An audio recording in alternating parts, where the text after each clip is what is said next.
دخکلو دختو شنو درو او دنگو غرو وطنا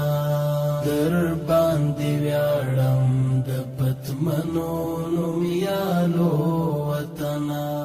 د ریاست الوزرا اقتصادی مرستیال محترم ملا عبدالغنی برادر اخوند بلخ ولایت ته سفر وکړ. محترم ملا عبدالغنی برادر اخوند چې د کانونو او پټرولیم سرپرست وزیر شیخ شهاب الدین دلاور ملتیا کوله، په بلخ ولایت کې د سریپول، سمنگان او بلخ والیانو د جوزجان مرستیال والی په یادو ولایتونو کې د کانونو له رئیسانو او د 209 الفتح قلی اردو له مسؤل سره ولیدل او د کانونو استخراج، انتقال او د قراردادونو د تطبیق په برخه کې د روڼتیا په ځانګړي ډول د ډبرو سکرو د پروسې چټکتیا، شفافیت او په نیت توګه د رایستلو په اړه لازمي سپارښتنې ورته وکړي. محترم ملا عبدالغنی برادر اخوند د مجلس ګډونوال ته وویل چې قانون د دې هیواد سرمایه او د ملي عوایدو د جوړولو بنسټیزه سرچینه ده. د دې ملي شتمنۍ په ساتنه او د شفافیت په تأمین کې پوره هڅه وکړئ. همداراز امنیتي مسؤلینو ته سپارښتنه وکړای چې په اړوندو ولایتونو کې د کورنیو او بهرنیو قراردادیانو امنیت ته پوره توجه وکړي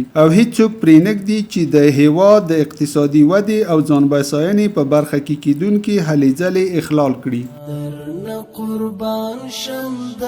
کګو وګو پګړو وطنا در باندې ویاړم د پتمنو نومیالو